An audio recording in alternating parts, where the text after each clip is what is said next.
গত 22শে জানুয়ারি বিশ্বের ইতিহাসে একটা ইতিহাস তৈরি হয়ে গেল। ভগবান রাম আবার বাড়িতে ফিরে এলেন। এইদিকে শুনবেন সবাই মন্দির, যেখানে রাম মন্দির তৈরি হয়েছে সেই রাম মন্দিরটাতে 46টা দরজা আছে। মাঝের দরজাটা গোটাটাই কিন্তু সোনা দিয়ে মোড়া।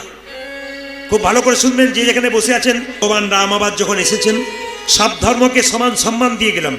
কোনো ধর্মকে ছোট নয়, কোনো ধর্মকে বড় নয়, ধর্মকে প্রণাম জানাই। মন্দির, চার্চ, গির্জা সব জায়গাতেই তিনি আছেন। মন্দির হয়েছে বলে আনন্দ নয়, দেশে মন্দির হোক, মসজিদ হোক, চার্চ হোক, গির্জা হোক, যত হবে তত সেখানে বিভিন্ন ধর্মের মানুষরা বিভিন্ন জায়গায় গিয়ে তাদের ধর্ম আলোচনা করবে। কিন্তু রাম মন্দিরে দেখবেন 46খানা দরজা, মাঝের দরজাটাতে কিন্তু সোনা দিয়ে মোড়া। 2, গোটা রাম মন্দিরে 108টা ঘন্টা আছে। ওই ঘন্টাটার ওজন হচ্ছে কত জানেন? ওই ঘন্টাটার ওজন হচ্ছে 1200 কেজি। আপনার শুনলে চমকে যাবেন, রাজস্থানের একজন ব্যক্তি একটি ধূপকাঠি তৈরি করেছে, লম্বাতে 108 ফুট, 108 ফুট লম্বা। 300 কেজি গোবর লেগেছে ওই ধূপকাঠিতে। শুধু তাই নয়, ওটা 45 দিন ধরে জ্বলবে। যিনি তৈরি করেছেন তার নামটা আবার ভগবানের নামের সঙ্গে, গোপালক বিহাভাই। তার বাড়ি রাজস্থান, চিনে নিন মায়েরা। যিনি রাম মূর্তি তৈরি করেছেন তার নাম অরুণ যোগীরাজ। শুনলে চমকে যাবেন, পৃথিবীতে কত বড় মানুষ আছে। এই অরুণ যোগীরাজ, ইনি 6 মাস ধরে এই মূর্তিটা তৈরি করেছেন। 6 মাস শুধু ফল খেয়েছিল, ফল ফল। এত সোজা নয়। ছবিতে দেখবেন ছেলেটার বয়স খুব কম। এমনি এমনি হয় না।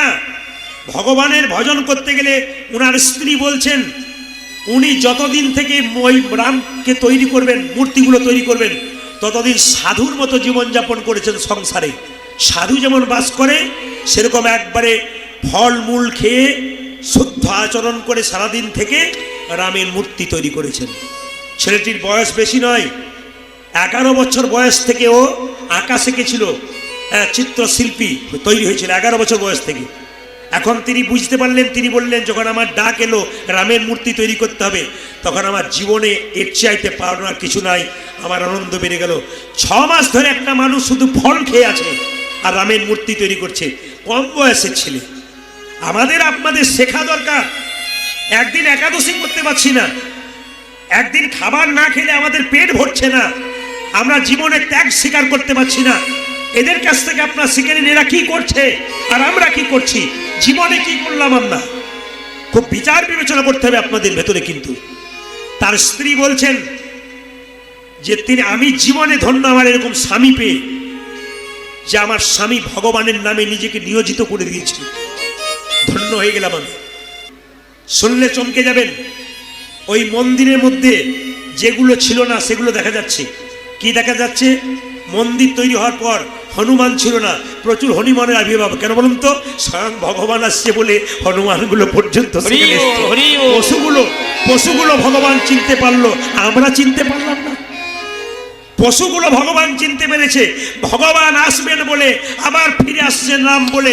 হনুমানগুলো সেখানে গিয়ে আনন্দে লাফাচ্ছে। লজ্জা লাগা উচিত আমাদের মানুষগুলোর, আমরা আনন্দ করতে পারলাম না ভগবান আসছে বলে। কি মহাপ্রভুর নামে বলুন, কি কৃষ্ণের নামে বলুন, কি রামের নামে বলুন, কি নারায়ণের নামে বলুন, আমরা নিজেকে নিমজ্জিত করতে পারলাম না, হনুমানগুলো করছে। বৃন্দাবনে গাভীগুলো যখন ঘাস খায়, তখন গাভীগুলোকে কৃষ্ণ বলে আপনি কৃষ্ণ বলে একবার চিৎকার করবেন, দেখবেন গাভীগুলো আর ঘাস খায় না, সে যেন এদিক ওদিক তাকায়, কৃষ্ণ কোথায়, কৃষ্ণ কোথায়, কৃষ্ণ। বৃন্দাবনের গাভীগুলো কৃষ্ণ চিনতে পারলো। দেখে নেবেন, বৃন্দাবনে গিয়ে গাভী যখন ঘাস খায়, ওর সামনে বলে দেবেন হরে কৃষ্ণ। দেখবেন গাভীগুলো আর ঘাস খাচ্ছে না, মুখে নিয়ে এদিক ওদিক তাকাচ্ছে, কেমন মধুর কৃষ্ণ নাম শোনালি তুই আমার কোণে। একটা গাভী পর্যন্ত ভগবানের নামে আনন্দিত হচ্ছে। আমরা মানুষ হয়ে জীবনে কি করলাম, খুব বিচারবোধ আছে। কিন্তু 3 ঘন্টার কীর্তন শুনতে সে 6 বার উঠতে হয়, 6 বার বসতে হয়। বাবুর মতো দাঁড়িয়ে থাকি, হাত তুলতে লজ্জা করে, সনাতন ধর্মকে বাঁচাবেন কি করে? নিজেকে হিন্দু বলে পরিচয় দেবেন কি করে? যদি আপনি হাত তুলতে না পারলেন, কীর্তন শুনতে না পারলেন, আপনাদের কাছে নিবেদন রইল বাবা, সেই মন্দিরে কতগুলো ভালুকের আবির্ভাব হয়েছে, কতগুলো পাখি আসছে, যে পাখিগুলো একবারে বিলুপ্ত হয়ে গেছিল, দেখা যাচ্ছিল না, সেই পাখিগুলো আসছে। মহাজনরা বলছে জটায়ুর পরবর্তী বংশধররা আসছেন, ভগবান রাম আসছে। রাধে রাধে। আর আমরা কি করলাম? কোন জায়গায় রয়ে গেলাম? বলিয়েছি পবন পুত্র হনুমান কি। কীর্তন শুনতে আসতে গেলে সোনার মতো শুনতে হবে। শুনে নিন মায়েরা, এই যে আপনার নামাবলী গায়ে নিন না, নামাবলী, জোরে বলুন হ্যাঁ না না। আমার বাবারা সাদা কাপড় গায়ে নিয়েছে, বৈষ্ণব যারা আছেন এখানে, যারা কীর্তন শুনতে এসছেন, দেখবেন ব্রাহ্মণ যখন পুজো করে, বাড়িতে ভক্তগণ যখন ভগবানের সেবা করে, তখন দেখবেন একটা নামাবলী বাজার থেকে কিনতে পাওয়া যায়, হরে কৃষ্ণ নাম লেখা থাকে, ওই নামাবলীটা গায়ে নিয়ে অনেকে কীর্তন করে। কিন্তু জেনে নিন, যে যেখানে বসে আছেন, শিক্ষামূলক কথা, এই নামাবলী কিন্তু গায়ে নেবার আগে মাথায় বাঁধতে হয়। সর্বশ্রেষ্ঠ নিয়ম হচ্ছে নামাবলী মাথায় বাঁধা। মাথায় বাঁধবো নামাবলী, কাঁধে নেব ভিক্ষার জুড়ি, না কি বলছেন? পদে আছেন, এই দিয়ে তাকাবেন। তাই নামাবলী প্রথম কোথায় নেওয়া দরকার? মাথায় নেওয়া দরকার। যদি কেউ মনে করেন মাথায় নেব না, মায়েরা কিভাবে নেবেন?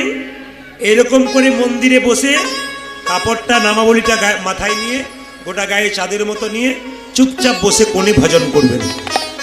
এই নামাবলীটার জন্ম কোথা থেকে একটু জেনে নিন। এই সুবলটাকে আপনারা সবাই জানতে পারবেন।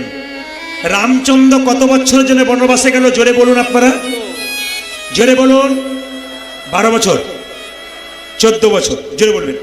রামচন্দ্র 14 বছরের জন্য বনবাসে গেল। তাকাবেন আমার দিকে। আচ্ছা বলুন তো মায়েরা, 14 বছর জন্য বনবাসে গেল, কিছু মনে করবেন না। যখন বনবাসে গেল, সীতাকে হারিয়ে রামচন্দ্র কাঁদছে, কাঁদছে না? কিন্তু আমার প্রশ্ন হচ্ছে এখানে, যে রামচন্দ্রের সঙ্গে রাবণের যখন যুদ্ধ ছিল, রাবণ তখন দিনের পর দিন হেরে যাচ্ছে, যেটা বলুন হ্যাঁ না না। এইদিকে এদিকে, এত বড় প্রতাপশালী রাবণ, তিনি হেরে গেলেন কেন? ভেতরে অহংকার থাকার জন্য। রাবণের জ্ঞান বুদ্ধি কম ছিল না, প্রচুর ছিল, কিন্তু কি হলো বলুন তো? অহংকার। ওই যে যারা কীর্তন শুনতে এসছেন, তাদের কাছে নিবেদন রইল, কোন ব্যক্তির ভেতরে যদি একবার অহংকার নামক বিষয়টা ঢুকে যায়, তাহলে বুঝে নেবেন আপনি সেই দিন থেকে ধ্বংস হয়ে গেলেন। লোকে কোথায় কি বলছে সেদিকে লাভ নেই, আপনি অহংকার ত্যাগ করে ভগবানের চরণে প্রেম দিন, আপনি জিতে যাবেন। এই জগতের মানুষ আপনাকে জেতাতে পারবে না, তিনি যদি না জেতান। ভালো করে শুনবেন কথাগুলো। তো যখন রাবণ হেরে যাচ্ছে, বিভীষণ কার পক্ষে যুদ্ধ করছিল জোরে বলুন? রামের পক্ষে। আমরা বলি না ঘর শত্রু বিভীষণ? বিভীষণের একটা ছেলে ছিল, তার নাম হচ্ছে তরণী সেন। জোরে বলুন হ্যাঁ না? বলবেন আপনারা। বিভীষণের, আমি মায়েরা শুনবেন, আমার সামনে বাবারা আছে, ওই জন্য বাবাদের কাছ থেকে ইশারাটা বেশি পাবো, ওই জন্য বাবাদের দিকে তাকিয়ে বলি, যারা পেছনে আছেন একটু হিসাব করে নেবেন। তরণী সেন। তো তরণী, হঠাৎ রাবণ যখন গালে হাত দিয়ে চোখের জল পড়ছে, তখন রাবণকে গিয়ে তরণী বলল, জেঠু, জেঠু। কি বাবা, তুমি কাঁদছো কেন? আমি হেরে গেলাম রে, আমি কোনোদিন জীবনে হারি নাই, আজকে হেরে গেলাম। দেখবেন মায়েরা, দাদা ভাইরা, দেখবেন আপনার ছেলে বড় হয়ে গেছে, আপনার ভাইয়ের ছেলেটা এইটুকু, দেখবেন ভাইপো কিন্তু জেঠুকে খুব প্রাণের সঙ্গে ভালোবাসে, দেখে নেবেন। আর জেঠুরাও দেখবেন ভাইপোকে খুব ভালোবাসে, দেখে নেবেন। তো রাবণ গিয়ে বলছে, জেঠু তো, তরুণী বলছে, জেঠু তুমি কাঁদছো কেন? হেরে গেলাম বাবা। যুদ্ধে হেরে গেলে রামের সঙ্গে, আমি যুদ্ধ করব জেঠু, আমি করব। চুপ কর, চুপ কর বাবা। কুম্ভকর্ণ 6 মাস ঘুমোয়, 6 মাস জেগে থাকে, সে পারল না, তুই কি করে পারবি? তুই মরে যাবি, যাস না বাবা, তুই যাস না। জেঠু সাধুগুরু বৈষ্ণবের মুখে শুনেছি, বড়দের আশীর্বাদ যদি ছোটদের মাথায় থাকে, তবে ছোটরা এমন কিছু কাজ করতে পারে না যা পৃথিবীতে নাই। আশীর্বাদ করে দাও জেঠু, আমি রামের সঙ্গে যুদ্ধ করব। রাবণ বলছে, তোর যখন এত মতি আমার জন্যে, হাই হাই হাই, আমি তোর মাথায় হাত দিয়ে আশীর্বাদ করে দিলাম, তুই রামের সঙ্গে যুদ্ধ কর। কিন্তু তরুণী মনে মনে ভাবছে, জেঠু আমি কি ভগবানকে হারাতে চললাম? আমি যে ভগবানের কাছে হারতে চললাম, আমি এমনি এমনি যাই নাই, ভগবানের কাছে হারতে চললাম। এত এত ভক্তমন্ডলী কীর্তন শুনছেন, কীর্তনের এত দামি দামি কথা আছে, যদি আমি শুরু করে দিই, আপনারা যারা খেতে চান তাদের ইচ্ছা পূর্ণ হবে না, মনে হবে আরো বলে যান। এমন জিনিস শুধু আপনাদের মালদা জেলা নয়, আমি প্রত্যেকটি জেলায় জেলায়, প্রতিটি জেলায় জেলায় যাই। এই মালদাতে আমি এখন 10-12 দিন থাকবো, উত্তর দিনাজপুর, দক্ষিণ দিনাজপুর, মালদা মিলিয়ে। তা আপনাদের কাছে নিবেদন রইল, এই ঠান্ডার মধ্যে এসছেন, কষ্ট করে কিছু জেনে যান, দেখবেন জীবনটা কত পরিবর্তন হয়ে যায়। এখানে অনেক মেয়ে আছে, ছেলে আছে, যারা আমার কাছ থেকে দীক্ষা নিয়েছিল, তাদের পরিবর্তন হয়ে গেছে, আমি দেখতে পাচ্ছি। তারা ফোনে কথা বলে, তারা আমার কাছে আসে, অনেক পরিবর্তন হয়ে গেছে ভেতরে। আমার জীবনটা তখন শান্তি, যে আমি যতটা না পারলাম না, আমার ছেলে মেয়ে যদি আমার চাইতে পরিবর্তন হয়ে যায়, বাবার ভেতরে কত আনন্দ হয়।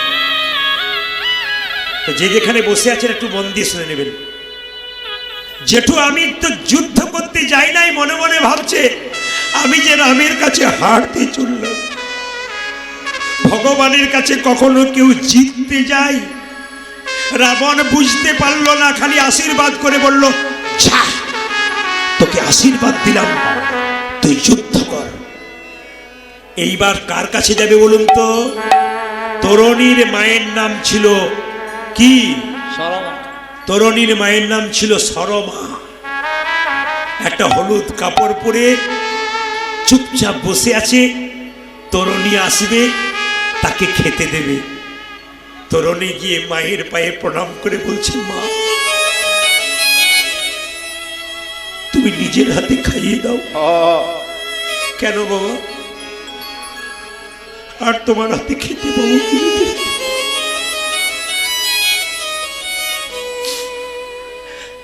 তোমার হাতে খেতে পাবো কিনা জানি না, শেষ খাওয়া আজকে খাইয়ে দাও।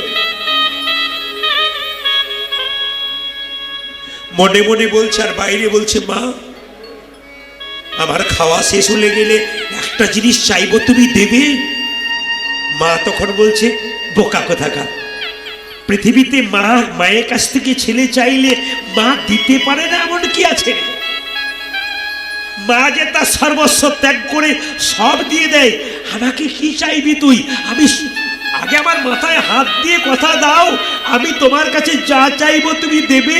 বললাম তো আমি দেব। এইখানেই গন্ডগোল হয়ে গেল।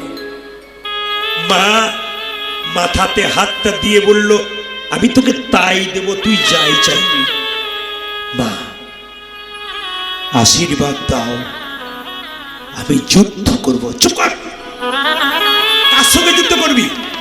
ভগবানের সঙ্গে? না না, তুই ভগবানের সঙ্গে যুদ্ধ করবি না। কেন করবি?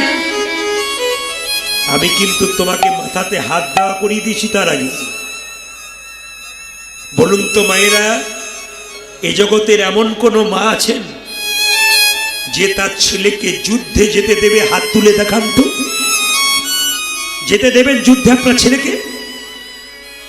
যারা দেখবেন ফোর্সে চাকরি করে, আর্মিতে চাকরি করে, সেনাবাহিনীতে যারা কাজ করছে, যখন দেশে দেশে যুদ্ধ লেগে যায়, তখন মায়েদের ভেতরে খাবার আর ঢোকে না। তখন মনে মনে ভাবে, এবার আমার ছেলের কিছু হয়ে যাবে বোধহয়। মা সবসময় ছেলের অমঙ্গল ভেতরে বারবার ঘুরঘুর করে, কেন এই বুঝি ছেলের বিপদ হলো, কিছু হয়ে গেল। মায়ের খাবার বন্ধ হয়ে যায়, ঘুম বন্ধ হয়ে যায়। সরমা বলে উঠল, তুই যুদ্ধ করবি? হ্যাঁ। কার সঙ্গে? ভগবান রামের সঙ্গে। সরমা বলল, আমি অনুমতি দিলাম। দিলে? হ্যাঁ। যদি অনুমতি দিলে আমার, যদি অনুমতি দিলে আমার, ও গো মা গো, ও গো মা গো, যার সাথে যুদ্ধ করতে যাব তার নাম আমার গোটা শরীরে লিখে দাও, লিখে দাও। সরমা চোখের জলে ভাসছি। একটি মাত্র ছেলে তরুণীর গোটা শরীরে রাম রাম নাম লিখে দিচ্ছে। একদিকে মা কাঁদে, একদিকে ছেলে কাঁদে। অন্তর্যামী ভগবান মনে মনে ভাবি, এ জগতে যে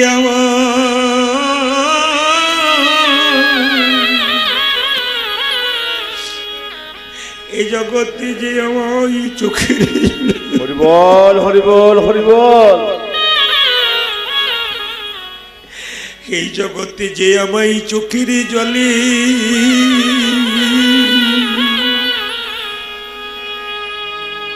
হে গোবিন্দ বলি, হে গোবিন্দ বলে যে, গোবিন্দ তোমার হলো ওলামে বলি, যদি নিজেকে আমার কাছে সঁপিয়ে দেয়, সপে যে দেয়, তবে তাকে আমার কাছে আসতে হয় না, আমি তার কাছে ছুটি যাই, আমি তার কাছে ছুটে যাই। সমস্ত মায়েদের কাছে বাবার কাছে আমার নিবেদন রইল, কাঁদবে যদি তবে সংসারের জন্য কেঁদো না, কাঁদবে যদি তবে ভগবানের জন্য কাঁদো, ভগবানের জন্য কাঁদো। গোবিন্দ তোমার হলো আমি বলি, হে গোবিন্দ তোমার গোলামে বলে, একবার চোখের জলে ভেসে কেউ নিতাই গৌর হরি হরি। বাবা, কীর্তন শুনলে হবে না, অনুভব করতে হবে। শুধু কীর্তন শুনলাম তা নয়, তাকিয়ে থাকতে হবে চাতক পাখির মতো। চাতক পাখি যেমন অপেক্ষা করে থাকে কতক্ষণ পর একটু বৃষ্টি হবে, মেঘ থেকে সেই জল আমি পান করব। যারা ভক্ত চাতক পাখি আছে তারা অপেক্ষা করে আছে কখন একটু তত্ত্বকথা শুনবো, আমার জীবনটা সুন্দর হবে, আমি জেনে যেতে পারবো। এই জন্য আপনাদের কাছে নিবেদন রইল, যাত্রার পাশে বসে কীর্তন শুনবেন না, কীর্তন শুনবেন না যাত্রার পাশে বসে, কীর্তন শুনবেন ইনাদের পাশে যারা চোখের জল দিতে পারে। কীর্তন শুনবেন বৈষ্ণবের পাশে বসে, যারা এক একটা কথাকে মনি ভেবে মাথা নিচু করে ভগবানকে প্রণাম করতে শেখায়, ওনাদের পাশে বসবেন। প্রসাদ পাচ্ছেন কোথাও, সেখানে প্রসাদ পেতে গেলে অন্য লোকের কাছে বসবেন না, বসবেন বৈষ্ণবের কাছে। কেন? প্রসাদ পাওয়ার সময় বৈষ্ণব জনার্দন বলে কপালে ঠেকিয়ে প্রসাদ পাবে, ওনার কাছ থেকে কিছু শিখবেন। এই জন্য যেন তেন প্রকারে যাত্রার কাছে বসে কীর্তন শুনবেন না। কীর্তন যখন শুনবেন পাথর হয়ে যাবেন, শক্ত হয়ে শুনবেন, মনকে লাগিয়ে দেবেন, জীবন সুন্দর হবে না। আপনার কে বলেছে? তরুণী বলছি, মা রাম নাম লিখে দাও গোটা শরীরে, রাম নাম লিখে দাও আমার গোটা শরীরে। এইদিকে তাকাবেন মায়েরা, তরুণীর গোটা শরীরে রাম নাম লিখে দিয়েছে। এইবার তরুণী সরমাকে প্রণাম করে বলছে, মা যুদ্ধে যেতে গেলে মায়ের আশীর্বাদ নিতে হয়, আশীর্বাদ দেবে না? দিলাম আশীর্বাদ। বলে নাই তুই যুদ্ধে জয়ী হ। মা কি বলেছিল জানেন? তোর মনের আশা পূর্ণ হোক। হরি বল। মা বললো না তুই জিতে আয়, কি বললো? তোর মনের আশা পূর্ণ করুক ভগবান। সরমা কি করেছিল এদিকে তাকাবেন, যে যেখানে বসে আছেন। সরমা একটা হলুদ কাপড় পরেছিল মা, ওই কাপড়টাকে টুকরো করে কেটে তরুণীর কপাল স্বরূপ গোটা মাথাতে বেঁধে দিয়েছিল। তরুণী, এই কাপড়টা বেঁধে দিলাম তোর মাথাতে, এই কাপড়টা নিয়ে তুই চলে যা যুদ্ধ করতে। লক্ষ্য করুন মায়েরা, তরুণী যেই না রাবণকে আবার শেষবারের মতো প্রণাম করতে গেছে, রাবণ চমকে বলছে, কি ব্যাপার তোর? যে রাম আমার শত্রু, সেই রামের নাম তুই শরীরে লিখেছিস, যা বেরিয়ে যা এখান থেকে, প্রণাম করবি না তুই আমায়। তরুণী রেগে যায় নাই।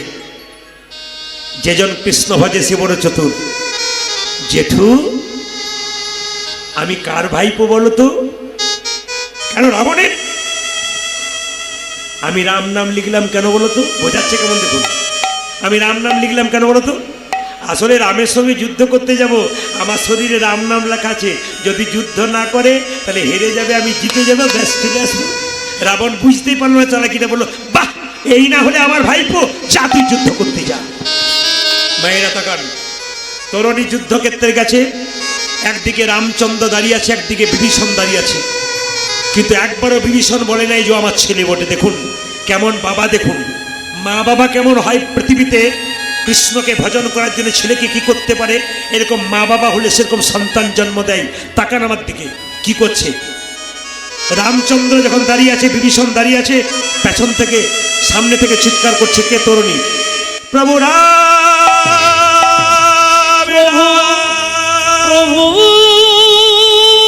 রাম রাম, হে প্রভু রাম, হে প্রভু রাম। বাঁ পাশে দাঁড়িয়ে আছে বিভীষণ। তোমার বংশে এমন কি ছেলে আছে গো যে রাম বলে ডাকছে? ওই ছেলেটা কে? উত্তর নেই। এই বিভীষণ, এই চুপ করে দাঁড়িয়ে আছো, মাথা নিচু করে তাকিয়ে দেখো। তোমার বংশে একমাত্র তোমাকেই জানতাম যে তুমি আমার ভক্ত, তোমার বংশে একটা রয়েছে, তো ওইটা কে? কি ব্যাপার বিভীষণ, চুপ করে আছো কেন? তখন তরুণী উপস্থিত বলে উঠলে, রামচন্দ্র, কি আমি যুদ্ধ করব? তুই আমার সঙ্গে যুদ্ধ করবি? বোকা কোথাকে, যা ফিরে যা, তুই তো আমার ছেলের মতো রে, যা পালিয়ে যা, পালিয়ে যা, পালিয়ে যা, এইটুকু বাচ্চা পালিয়ে যা। বিভীষণ চুপ করে আছে। তরুণী বারবার বলছে, যুদ্ধ করতে চাই আমি যাবো না। রামচন্দ্র বলছে, ফিরে যা, তুই হেরে যাবি, তুই মরে যাবি, তুই আমার ছেলের সমান, আমি বাবা হয়ে ছেলের সঙ্গে যুদ্ধ করবো কি করে? যেজন কৃষ্ণ ভজে সে বড় চতুর। তরুণী বলে উঠলো, তুমি যদি যুদ্ধ করবে না তাহলে বলে দাও তুমি হেরে গেলে, ব্যাস আমি চলে যাব। কত চালাক দেখুন, শুধু বলে দাও যে আমি হেরে গেলাম, ব্যাস আর কিছু না, আমি চলে যাব। সঙ্গে সঙ্গে রামচন্দ্র বলছে, তাই বা বলি কি করে যে আমি হেরে গেলাম? তবে যুদ্ধ কর। তরুণী বাণ ছুড়ল, সেই বাণ প্রথমে পড়ল রামের চরণে। রাম বলল, তরুণী, এ জগতে কোনো ভক্ত যদি বাণ দিয়ে আমার চরণে প্রণাম করে, তোর কাছে যেতে পারলাম না, আমিও বাণ মেরে তোর মাথাতে আশীর্বাদ দেব। মায়েরা, মায়ের আশীর্বাদ কত বড় দেখুন। বাণটা যখন মেরেছে, রামের চরণে পেয়েছে, ভগবানের চরণকে তো কেউ কিছু করতে পারে না। আর ভগবান যাকে মারে সে কি করে? যেই না মা যে পাকড়িটা বেঁধে দিয়েছিল, মাথার পাকড়িতে গিয়ে লেগেছে, তরুণীর কিচ্ছু হলো না। এর থেকে প্রমাণ কি? মায়ের আশীর্বাদ যদি কোনো ছেলের মাথায় থাকে, এখানে বানটা পড়েছে, যেখানে বেঁধেছে বাঁধা জায়গাতে পেয়েছে। এইবার রামচন্দ্রকে বান ছুটছে তরুণী, যুদ্ধ করো। তরুণী যুদ্ধ করছে, রামচন্দ্র যুদ্ধ করছে। হঠাৎ যুদ্ধ করতে করতে একসময় রামচন্দ্রের বাণে তরুণীর মাথাটা কেটে আকাশ পথে ঘুরল। রাম রাম রাম রাম রাম রাম রাম রাম রাম রাম রাম রাম, প্রভু রাম রাম রাম রাম।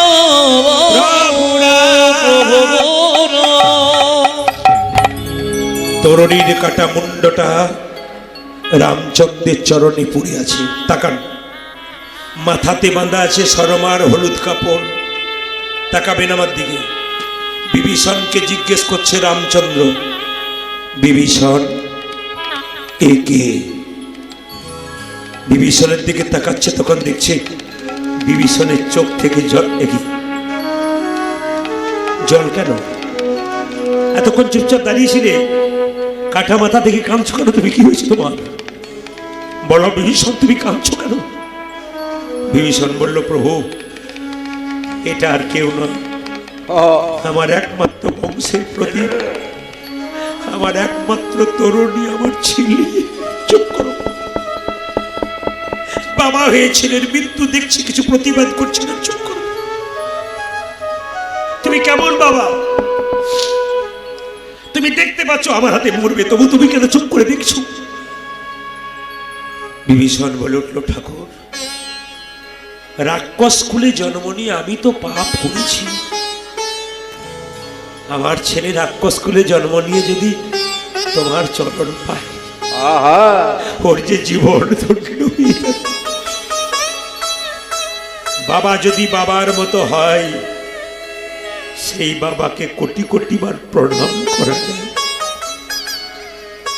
মা যদি মায়ের মতো হয়, সেই মাকে কোটি কোটি বার প্রণাম করতে হয়।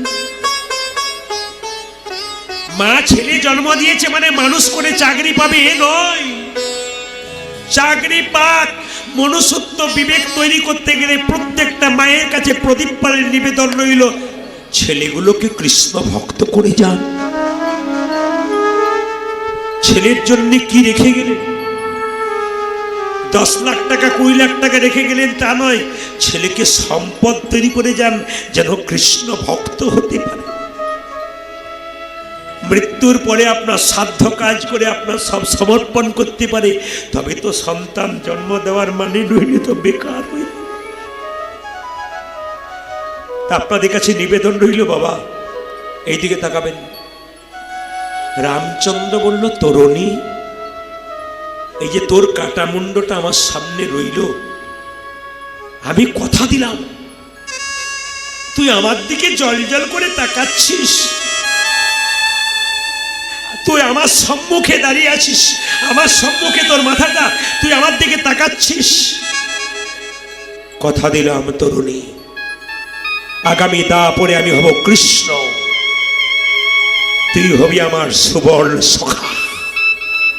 তোকে সামনে রেখে আমি রাধার সঙ্গে লীলা করব। ওরে তরুণী, তুই সুবল সখা। তবে হ্যাঁ, এও আবার বলে দিলাম, তোর মা সরমা তোর মাথাতে যে হলুদ কাপড়টা বেঁধেছে ওটাও কিন্তু বৃথা যাবে না।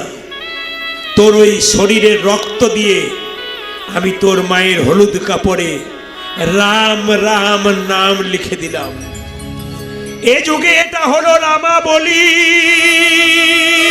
এ যুগে যেটা হলো রামাবলি, এ যুগে এটা হলো রামা বলি, এ যুগে হলো রামাবলি, আগামী পরের যুগে এ হবে নামা বলি, এ হবে নামাবলি।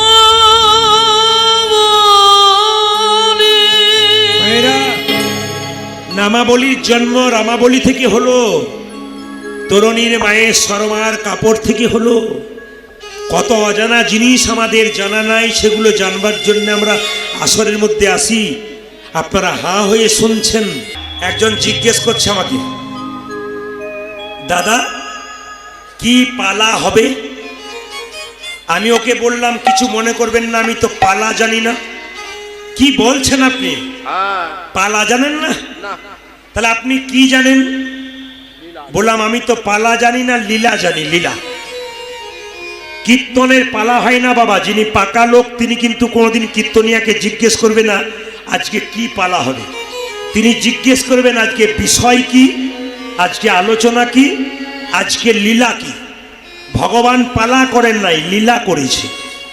তবে কিছু মনে করবেন না, আমাদের পালা জীবনে অনেক আছে, নাটকের পালা, যাত্রা পালা, তাই তো? কিন্তু আমাদের জীবনে দুটো পালা আছে, সবার জানা আছে। একটি আসার পালা আর একটি, জোরে বলুন, অনেকে ভয়ে হাত তুলছে না, যাবে না বলে আর কি। জোরে বলুন, একটি আসার পালা আর একটি যাক। বাহ, আমার সব চাইতে ভালো লাগছে, অন্য জায়গাতে তো ভয়ে বলে না, চুপ করে থাকে, যাব না বলে। এখানে আপনারা বলছেন, খুশি হয়ে যাচ্ছি। জেনে নিন, যারা কীর্তন শুনতে এসছেন তাদের কোন পালা শেষ হয়েছে, আসারটা না যাওয়ারটা? ঠান্ডা মাথায় উত্তর দেবেন, জোরে বলুন। সবাই আসারটা বলছেন, একজন বলছে যাওয়ারটা। প্রণাম, যাওয়ারটা। তাহলে আসারটা নাকি? বাকি আছে কোনটা, জোরে বলবেন? আসারটা আমাদের শেষ হয়ে গেছে, বাকি আছে কোনটা? জোরে বলুন, যাওয়ারটা। আচ্ছা, যদি এতই বোঝেন যে যাওয়ারটা বাকি আছে, সাদা চুলে গোদরেজ নিচ্ছেন কেন? আর যদি বুঝছেন, আবার দেখবেন, কিছু মনে করবেন না, আবার দেখবেন, কিছু মনে করবেন না, যে যখন মৃতদেহ শ্মশান ঘাটে নিয়ে যায়, বড় হরি হরি বল, বড় হরি, হরি বল। আপনার দরজা দিয়ে নিয়ে যাই, আপনিও প্রণাম করেন, আপনার ছেলে মেয়েকে প্রণাম করান, আর কি ভাবেন বলুন তো?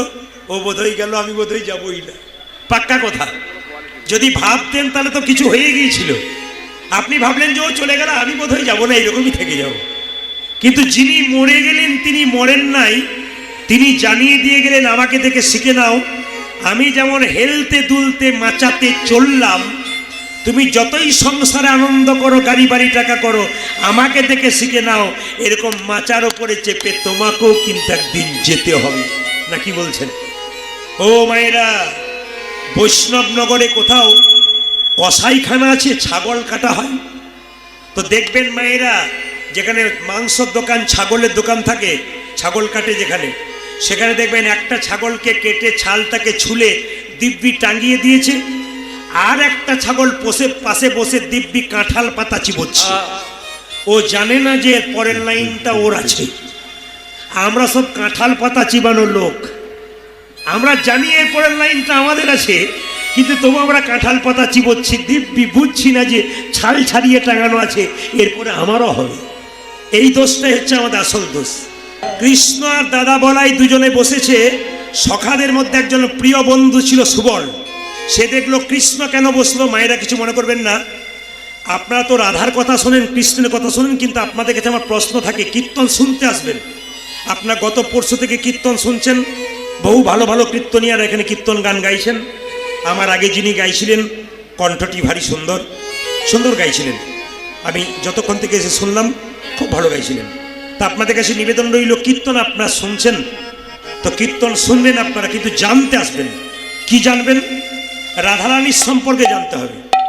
একজন হাত তুলে বলতে পারবেন, এতদিন বৈষ্ণবনগরে কীর্তন হলো, রাধারানীরা কবন ছিল? জোরে বলুন দেখি, আপনারা কেউ যদি আঙুল দিয়ে দেখাতে পারেন, কবন ছিল রাধারানীরা? কবন ছিল? একজন মা দেখেছি, এক বোন। আর কেউ? কেউ এক, কেউ দুই, কেউ চার। বাবা কেউ চার বলবে না বাবা, অনেকক্ষণ থেকে বসে আছে, হাঁটুতে যা ব্যথা, বুঝতে পারছি, বুঝতে পারছেন? এই দিকে তাকাবেন। রাধারানীরা ছিল দু বোন, রাধারানী আর অনঙ্গ মঞ্জুরি। আর ভাইয়ের নাম ছিল কি? শ্রীদাম। একটু জেনে নিন, রাধারানীর বাবারা তিন ভাই। কি কি? এদিকে রাধারানীর বাবার নাম বৃষভানু মহারাজ, আর এক ভাই ছিল চন্দ্রভানু, আর এক ভাই ছিল সুভানু।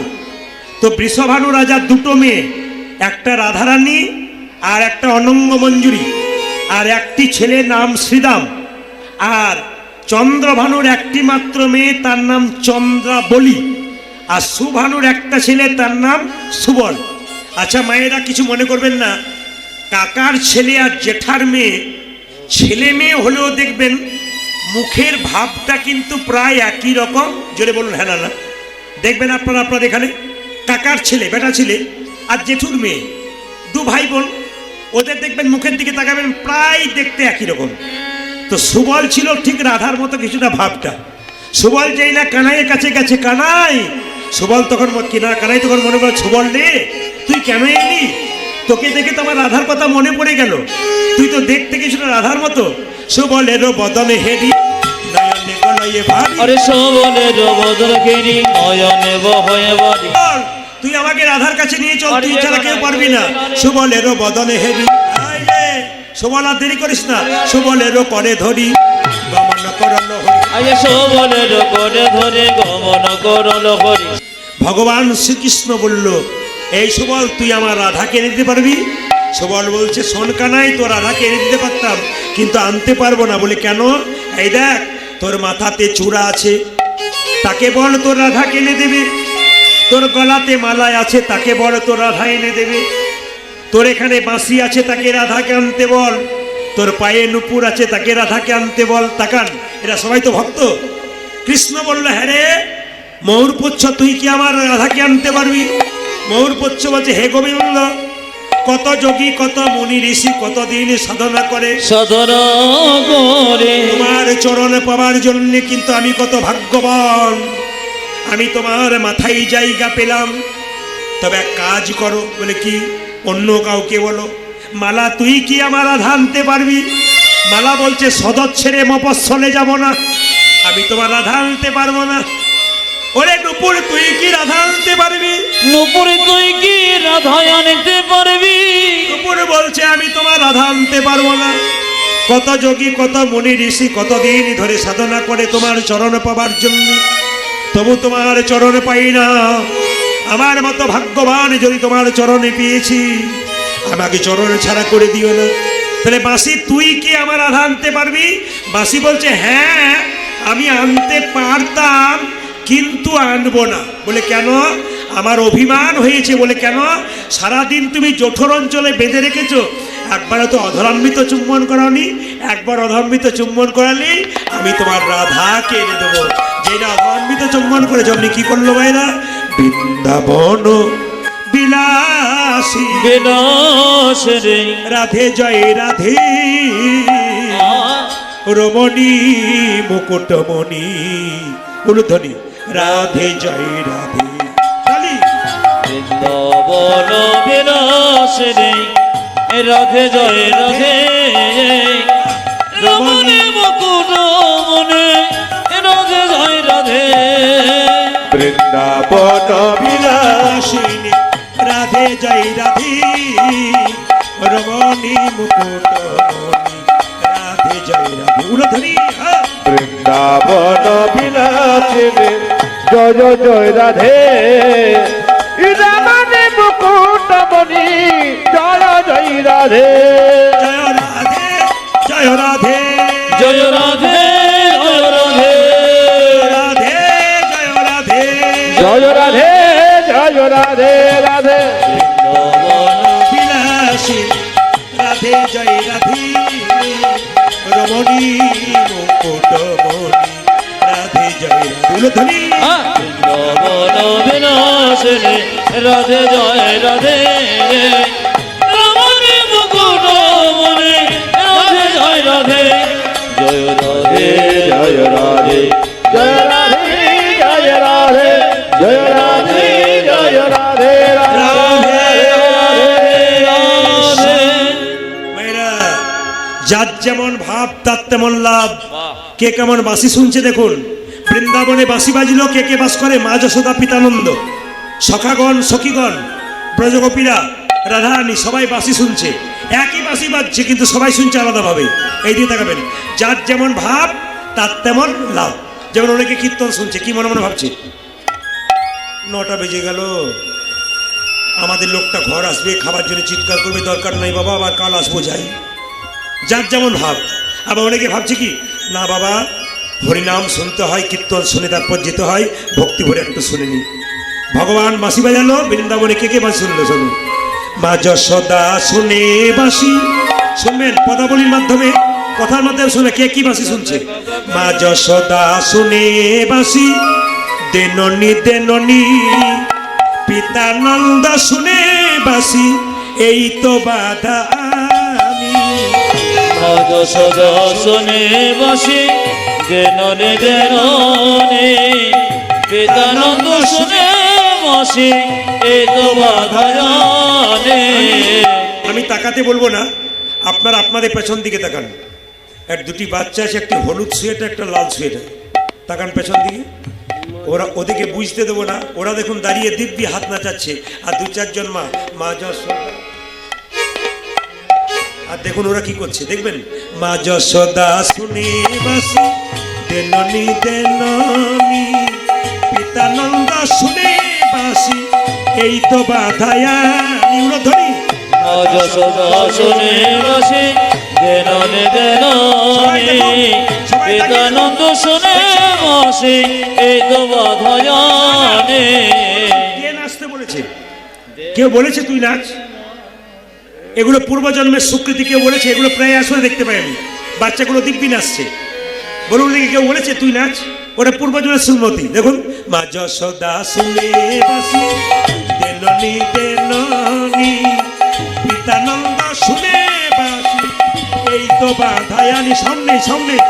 মা যশোদা শুনে বাসি দেননি দেননি, পিতানন্দ শুনে বাসি এই তো বাধায়ানি। দেননি দে মা, দেননি দে মা, দেননি দে মা, দেননি দে মা, ধরে জ্বালা সইতে দেননি দে মা। ও আমি জঠর জ্বালা সইতে না রে, দেননি দে মা। আমি জঠরে জ্বালা সইতে না রে, দেননি দে মা। আমি জঠর জ্বালা সইতে নারি, দেননি দে মা। মা যশোদা শুনলো আমার গোপাল লবণী খাবে বাঁশি বাজিয়েছে, আর পিতানন্দ কি শুনলো? যে আমার খরম যুগল নিয়ে বেড়াচ্ছে আর বইতে পারছে না। আবার কি বৃন্দাবনে রাখাল নাকি বা শুনলো? রাখাল গণ শুনে বাসি ঘরে চলো ভাই, শ্রীমতী শুনিল বাসি ঘাটে এসো রাই। রাখাল গণ শুনে বাসি ঘরে চলো ভাই, শ্রীমতী শুনিল বাসি ঘরে এসো রাই। আনন্দে আনন্দে রাখাল গণ শুনে বাসি ঘরে চলো ভাই, শ্রীমতী শুনিল বাসি ঘাটে এসো রাই। রাখাল গণ শুনে বাসি ঘাটে এসো রাই, শ্রীমতী শুনিল বাসি ঘাটে এসো রাই। আর বেলা নাই, আরে বেলা নাই, আর বেলা ও নাই, না না আর বেলা না, ঘরে যাবার সময় হলো। আর বেলা নাই, আমার ঘরে যাওয়ার সময় হলো। আর বেলা নাই, ঘরে যাবার সময় হলো। আর বেলা নাই। ও যে ঘরে যাবার সময় হলো, আর বেলা। একবার জোরে বলুন, রাধা রানী কি, শ্যাম সুন্দর কি, মদন মোহন কি। আজকে বৃন্দাবনে কৃষ্ণ সকাদের সঙ্গে খেলা করছেন। সবাই মিলে বসবেন, উলুধ্বনি দেবেন। বড় জবা লোক সঙ্গে খেলা খেলে নানা রঙ্গে, আজ বড় বালক সঙ্গী খেলা খেলে নানা রঙ্গে। বড় জবা লোক সঙ্গে খেলা খেলে নানা আজ রঙ্গে, বড় জমা লোক সঙ্গে খেলা খেলে নানা রঙে। ছায়াতে জবা লোক সঙ্গে খেলা খেলে নানা রঙ্গে, আজ বড় বালক সঙ্গে খেলা খেলে নানা রঙ্গে। বড় জবা লোক সঙ্গে খেলা খেলে নানা রঙ্গে, আজ বড় বালক সঙ্গী খেলা খেলে নানা রঙ্গে। ছায়াতে বসিল দোন ভাই গো, ছায়াতে বসিল দোন ভাই, উদাজ ছায়াতে বসিল দোন ভাই গো, ছায়াতে বসিল দোন ভাই। ছায়াতে বসিল দোন ভাই গো, ছায়াতে বসিল দোন ভাই। আজ ছায়াতে বসিল দন ভাই গো, ছায়াতে বসিল দন ভাই। আপনারা বলবেন কৃষ্ণের গায়ের রং কেমন? কোথাও নীল কোথাও কালো। আজকে গোবিন্দ বসে আছে, গোটা শরীর রংটা যেন নীল মনে হচ্ছে, আর মনে হচ্ছে বলাই দাদা সাদা। একটা সাদা পাহাড়, একটা নীল পাহাড়, যেন নীলগিরি আর রজতগিরি, যেন নীলগিরি আর রজগিরি, নীলগিরি আর ও রজতগিরি। যা যে নীলগিরি আর রজতগিরি, যমুনার কুলে আলো করি নীলগিরি আর রজতগিরি, যমুনার কুলে আলো করে নীলগিরি আর রজতগিরি। যমুনার কুলে আলো করি নীলগিরি আর ওই রজতগিরি। দেখি যমুনার কুলে আলো করে নীলগিরি আর রজগিরি। ছায়াতে বসিল দোন ভাই গো, ছায়াতে বসিল দোন ভাই। উদাজ ছায়াতে বসিল দোন ভাই গো, ছায়াতে বসিল দোন ভাই।